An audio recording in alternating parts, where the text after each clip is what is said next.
पाकिस्तान बहुत बुरी तरह फंस चुका है। अफगानिस्तान के खिलाफ जंग छेड़कर उसने सबसे बड़ी गलती कर दी है। उसकी ये भूल उसे धूल में मिला सकती है, क्योंकि तालिबान लड़ाकों ने पाकिस्तान में ऐसी भीषण तबाही मचाई है कि कुछ दिन की जंग में ही उसके होश उड़ गए हैं। अफगान लड़ाकों ने इस विध्वंसक लड़ाई में अब तक पाकिस्तान एयरफोर्स के 2 फाइटर जेट गिराए हैं, जबकि जमीनी लड़ाई तेज करते हुए तालिबान लड़ाके अफगानिस्तान और पाकिस्तान की अंतरराष्ट्रीय सीमा डुरंड लाइन को पार करते हुए पाकिस्तान के भीतर घुस चुके हैं। असीम मुनीर की हालत पतली है। बॉर्डर पर पाकिस्तानी सेना के जवान कई चौकियों से पीठ दिखाते हुए भाग खड़े हुए हैं।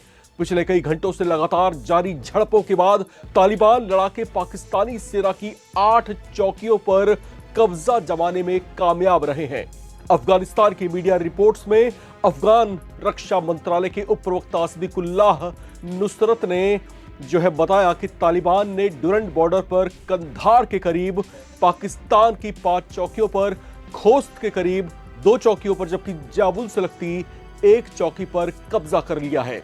अफगानिस्तान के रक्षा मंत्रालय में स्पिन बोल्दक के करीब चली झड़पों में 3 पाकिस्तानी सैनिकों के मारे जाने और कई सैनिकों को जिंदा पकड़ने की भी पुष्टि की है। रक्षा मंत्रालय ने बताया कि तालिबान के हमले इतनी तेज थे कि पाकिस्तानी सैनिक अपनी जान बचाकर पोस्ट खाली छोड़कर वहां से भाग निकले।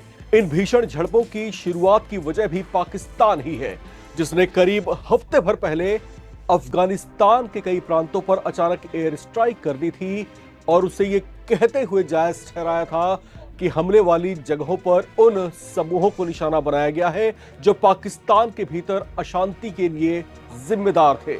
हालांकि इसका कोई सबूत तो पाकिस्तान की सरकार नहीं दे पाई, लेकिन उसकी ऐसी हरकत ने अफगानिस्तान के तालिबान शासन के गुस्से को भड़का दिया है, जिसके बाद उन्होंने पाकिस्तान पर अपनी पूरी शक्ति से हमला किया, जिस पर पाकिस्तानी रक्षा मंत्री ख्वाजा आसिफ ने भी पाकिस्तान की ओर से युद्ध का ऐलान कर दिया था।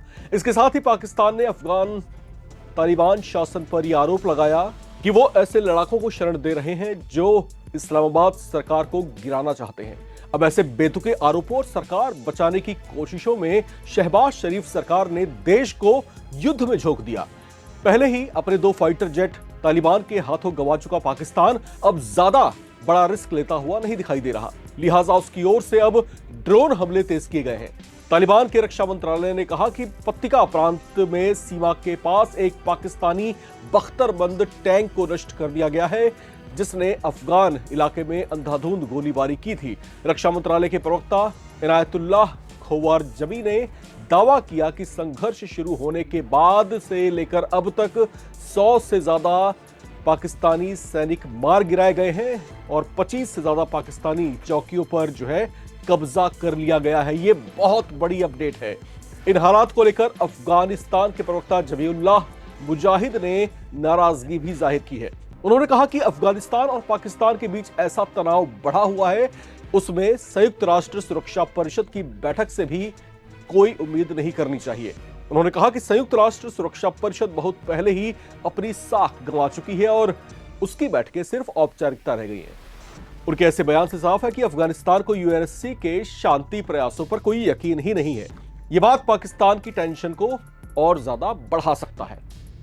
लेकिन पाकिस्तान की चिंता अपने आका अमेरिकी राष्ट्रपति डोनाल्ड ट्रंप के उस बयान से ज्यादा बढ़ी हुई है, जिसमें उन्होंने कहा था कि अफगानिस्तान और पाकिस्तान को अपने गतिरोध को शांत करने के लिए, अपने आपसी झगड़े को, अपनी आपसी झड़पों को शांत करने के लिए बैठ करके बातचीत करनी चाहिए।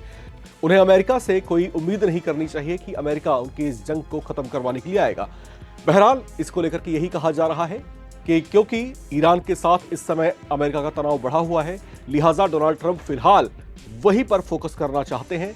लिहाजा उनके लिए शायद अफगानिस्तान और पाकिस्तान की इस जंग को शांत कराने का समय नहीं है। आपको क्या लगता है, क्या होने वाला है? क्या तालिबान, जो पहले ही ये दिखा चुकी है कि वो अमेरिका की सेना को भी दशकों तक छकाई हुई है, तो क्या वो पाकिस्तान को इस तरीके से छोड़ देगी? क्या पाकिस्तान ने अफगानिस्तान के साथ जंग छेड़ करके और तालिबान से पंगा लेकर के बहुत बड़ी गलती कर दी है, जिसका खामियाजा उनको आने वाले कई सालों तक भुगतना पड़ेगा? ऐसे कई सारे सवाल हैं जो लगातार गूंज रहे हैं। इन पर आपका क्या कहना है, लिखकर कमेंट बॉक्स में जरूर शेयर करें। देखते रहें नवभारत टाइम्स।